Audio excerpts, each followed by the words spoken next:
यंदाच्या वर्षी आंब्याला सीझन चांगला आहे असं म्हणत असताना अवकाळी पावसामुळे आंबा उत्पादक शेतकरी अडचणीमध्ये आलेला आहे. येणेर परिसर हा आंब्याचा आगर म्हणून ओळखला जातो. आता येणेरचे माजी घोगरे यांची येणेरे परिसरामध्ये साधारण 200-250 आंब्याची झाडं आहेत. त्याच्यामध्ये वेगवेगळ्या व्हरायटी आहे, म्हणजे हापूस आहे, लंगडा आहे, पायरी आहे, तोतापुरी आहे, वेगवेगळ्या प्रकारच्या व्हरायटी आहेत. आणि दरवर्षी या ठिकाणी मोठ्या प्रमाणात आंब्याचं उत्पादन येत असतं. साधारण 2-2.5 हजार पेट्या आंब्याच्या मुंबईला विक्रीला जातात आणि एक चांगल्या प्रकारे बाग त्यांनी राखलेली आहे. कालच्या वादळामुळं छोट्या कैऱ्या पडलेल्या आहेत. जयशंकरराव, काय सांगाल आता, काल जे वादळ झालं त्याचा परिणाम आंब्याच्या बागावर काय झाला? वादळाने तर कैरी गळाली, बारीक देठ आहेत त्याच्यामुळे जास्त कैरी गळाली. आणि दुसरं असं गारपीट झाली थोडीशी. त्या गार लागलेल्या, ज्या आंब्याला गार लागली तो आंबा खराब होतो. म्हणजे तो मोठा झाला तर तो आतून चांगला निघत नाही, खराब निघतो. त्याच्यामुळं बरंच होतं, 25 ते 30% नुकसान झालेलं आहे आंब्यांचं आता गारपिटीमुळं.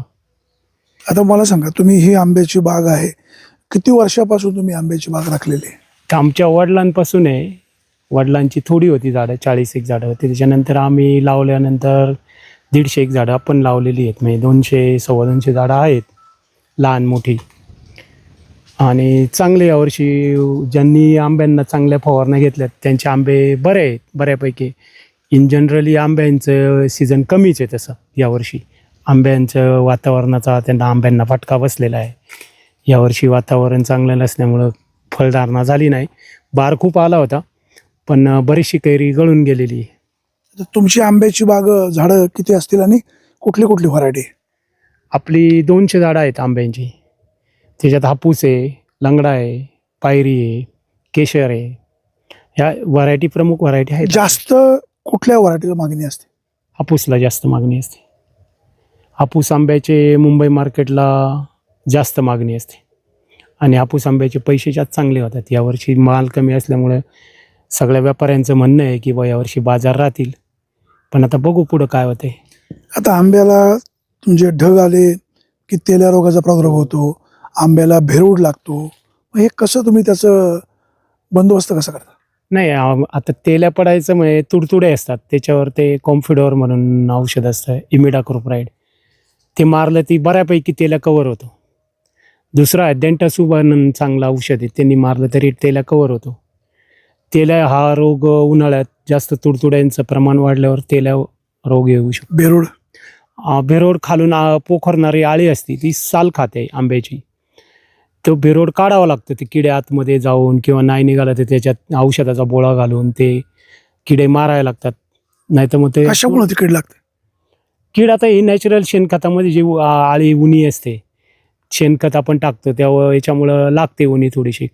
आणि ती उनी लागली त्याचा वेळीच बंदोबस्त करावा लागतो, नाही तर मग ती पूर्ण झाड खाऊन खलास करून टाकते. असं आहे. आता आंब्याची शेती परवडते? हो, आंब्याची शेती, आंब्याचं हे उत्पन्न शाश्वत उत्पन्न आहे. आंबा नाही काही म्हटलं तरी 500 रुपये बॉक्स आरामशीर मिळतात हापूस आंब्यांना. तर तुमचे 2-1 हजार बॉक्स जातील, किती पैसे होतील? काय आता बाजारभावावर एक अवलंबून. अंदाजे मागच्या वर्षाचा अंदाज घेता? मागच्या वर्षी 10-1 लाख रुपये झालते. आता यावर्षी बघू काय होते. त्याचा खर्च किती, म्हणजे 10 लाखामध्ये खर्च किती, उत्पन्न किती? ह्या फवारणीला यावर्षी जास्त फवारण्या घ्यावा लागल्या. यावर्षी आंब्याला जास्त खर्च करावा लागला. 2-2.5 लाख रुपये फवारणीचा खर्च आहे. परत आंबे काढायचे, त्याला पेंड आहे, बॉक्स आहे. तर 6-7 लाख रुपये निव्वळ नफा? हो, 5-6 लाख रुपये. 50% खर्च आहे, 50% उत्पन्न आहे असं.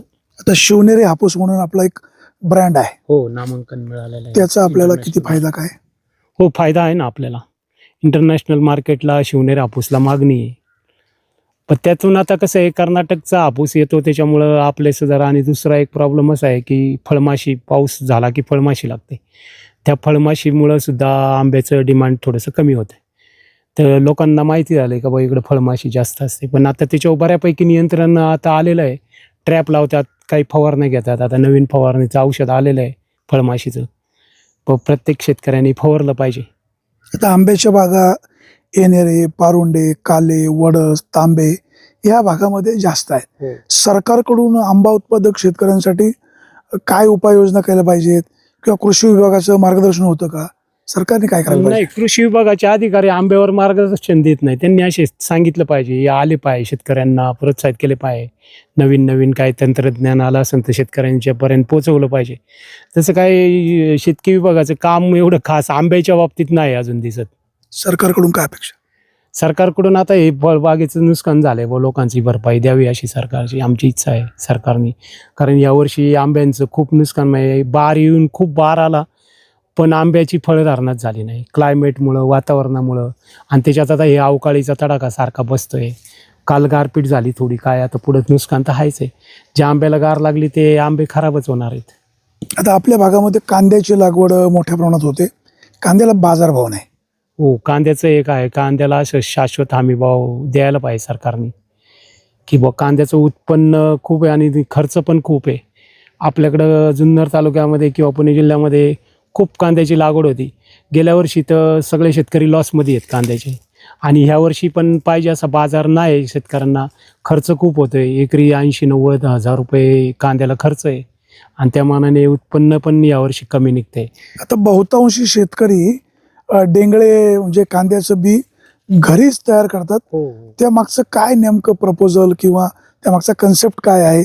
घरीच बी बनवल्यामुळे काय रोप चांगलं लागतं किंवा फसवणूक होत नाही का, नेमकं काय? नाही, घरी बी लावलं तर कांद्याची आपल्याकडे जे फुरसुंगी असतो, कांदा फुरसुंगी नवीन लाल कांदा, ते आपण शाश्वत आपण विकत बी घेतलं तर ते नक्की चांगलंच असेल याची गॅरंटी येत नाही. शेतकऱ्यांना त्याचा अनुभव नाही. मग अनुभव आहे की एक वर्ष आम्ही खूप विकत घेऊन बी लावलं, पण ते सगळे डेंगळे निघाले आणि शेतकऱ्यांचं नाईलाजाने भरपूर नुकसान झालं. ते आपण प्रत्येक शेतकरी थोडे का होणे डेंगळे लावतो, कारण आपल्याला जेवढं बी आहे तेवढं आपण आपलं केतलं तर शाश्वती असते का बाई परफेक्ट बी आहे आणि आपली फसवणूक होत नाही, एवढंच. आता साधारण आपल्या परिसरामध्ये कांद्याची किती हेक्टर लागवड झाली असेल? आमच्याकडं जवळजवळ 90% आमच्या गावात कांदेच आहेत शक्यतो. कांद्याला बाजारभाव नाही तरी शेतकरी कांद्याचीच लागवड करतात. नाही, कसं आलं, 2 वर्षापूर्वी कांद्याला चांगले बाजार होते आणि शेतकऱ्यांना थोडे पैसे झाले. मग यावर्षी गव्हर्नमेंटचं धोरण चुकीचं झालं की जेवढा कांदा एक्सपोर्ट व्हायला पाहिजे तो कांदा एक्सपोर्ट झाला नाही, त्याच्यामुळं बाजारभाव मिळाले नाहीत. परिणामी शेतकऱ्यांना लॉस सहन करावा लागला. गव्हर्नमेंटनी फिक्स असं धोरण ठेवलं पाहिजे की बुवा एक्सपोर्ट केला पाहिजे कांदा, कांद्याचे पैसे होतात शेतकऱ्यांना. आणि कांदा हे शाश्वत पीक आहे, कारण कांद्याचे पैसे चांगले होतात. गोळा माल आहे, चांगलं उत्पन्न निघालं तर चांगले पैसे होतात. नाही तर मग नाही बाजार भेटले तर यावर्षी लॉसच आहेत कांदे. आणि यावर्षी कांद्याची फुगवण पण कमी आहे, यावर्षी गळीत पण कमी आहे कांद्याला. त्याच्यामुळं गव्हर्नमेंटनी यावर्षी तरी कांद्याचा एक्सपोर्ट चांगल्या प्रकारे करावा किंवा भरपूर करावा असं आमचं म्हणणं आहे शेतकऱ्यांचं. कांद्यावर कुठल्या कुठल्या रोगांचा प्रादुर्भाव होतो? कांद्यावर लाल कोळी येतोय, करपा आहे, डावणी आहे, भुरी असते, आता भुरी पण येते त्याला. त्याच्यामुळं प्रत्येक पाण्याला एक फवारणी घ्यावी लागते कांद्याला. कांद्याचं खूप मेहनत घ्यावी लागते तेव्हा कांदे येतात. तसे कांदे येतच नाहीत. पूर्वीसारखं राहिलं नाही. आता 2 फवारणीत कांदे निघत, आता 2 फवारणीत कांदे निघतच नाहीत. औषधाचा, खतांचा आणि विशेष म्हणजे खतांच्या किमती खूप वाढल्यात. त्या गव्हर्नमेंटनी कमी केल्या पाहिजेत. जीएसटी आहे. हां, जीएसटी तर खतांना आहे, औषधांना आहे. शेतकऱ्यांना ते म्हणतात बा जीएसटी आहे, पण शेतकऱ्यांकडून भरपूर औषधांच्या प्रमाणात खूप जीएसटी सरकारला जमा होतो. त्याच्याप्रमाणे सरकार गव्हर्नमेंटला काही फॅसिलिटी देत नाही. गव्हर्नमेंट शेतकऱ्यांकडे लक्षच देत नाही काही. आता तुम्ही जे आंब्याची झाडं बांधायला लावलेत, काही तुमच्या आंब्याच्या शेतामध्ये पण झाडं आहेत, तुम्ही बाजूला कांद्याचं पीक घेतलेलं आहे. मग कांद्याच्या पिकावर येणाऱ्या रोगांचा प्रादुर्भाव किंवा आंब्याच्या झाडावर तेल्या किंवा पांढरी माशी याचा काही साईड इफेक्ट एकमेकाच्या पिकावर होतो का? म्हणजे कांद्याच्या रोगाचा आंब्यावर आणि आंब्याच्या रोगाचा कांद्यावर? होतं ना. ते तुडतुडे असतात ना, हे जे रस शोषतात आंब्याच्या, समजा ते जर किडे लागली, समजा तुडतुडे आले तर त्या कांद्याच्या पातीची पण रस शोषतात. परिणामी कांद्याची फुगवण कमी होते. त्याच्यामुळे त्याचं नियंत्रण ठेवावं लागतं. का आंब्यांनाही फवारणी घ्यावं लागते आणि कांद्यांनाही फवारणी घ्यावं लागते. खर्च वाढतो, भरपूर खर्च. आपण पाहतोय जगाचा पोशिंदा शेतकरी शेतामध्ये वेगवेगळे प्रयोग करून वेगवेगळी पिकं घेत असतो. या येणेरे परिसरामध्ये आंब्याच्या बागा मोठ्या प्रमाणात घेतल्या जातात. आंब्याला कैऱ्या खूप लागलेल्या आहेत. आपण या ठिकाणी पाहतोय अक्षरशः म्हणजे या ज्या कैऱ्या लागलेल्या आहेत मोठ्या प्रमाणात कैऱ्या आहेत. परंतु काल झालेल्या वादळी पावसामुळे बऱ्याचशा कैऱ्या पडलेल्या आहेत. निसर्गाचा लहरीपणा, ढगाळ वातावरण किंवा पाऊस पडल्यानंतर तेल्या रोगाचा प्रादुर्भाव होतो, तुडतुडा होतो आणि इतर पिकावर त्याचा देखील इफेक्ट खूप होतोय. शेतकरी जे साईड पिकं घेतो म्हणजे शेतीबरोबर जे इतर पूरक व्यवसाय म्हणून आंबा पिकाकडे सध्या वळताना दिसतोय. परंतु आंबा पिकावर देखील पूर्वीसारखं कमी रोगांचा प्रादुर्भाव न होता रोगांचा प्रादुर्भाव वाढलेला आहे. प्रामुख्याने निसर्गाचा लहरीपणा आंबा पिकावर मोठ्या प्रमाणामध्ये आंबा पिका म्हणजे आंबा जे पीक आहे शेतकऱ्याच्या मुळावरच हा निसर्ग उठलाय का असं वाटतंय. एवढी चांगली आंब्याची बागा फुललेल्या असताना फळं आलेली असताना जर अवकाळी पाऊस झाला, गारपीट झाला तर शेतकऱ्याचं नुकसान होतंय. शासनाने कांदा उत्पादक असेल, आंबा उत्पादक असेल यांच्यासाठी भरीव धोरण आखायला हवं. सुरेश वाणी, विघ्नर टाइम्स, येणेरे.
बातम्या शेतीच्या, बातम्या मातीच्या, बातम्या अन्यायाच्या, गुन्हेगारीच्या,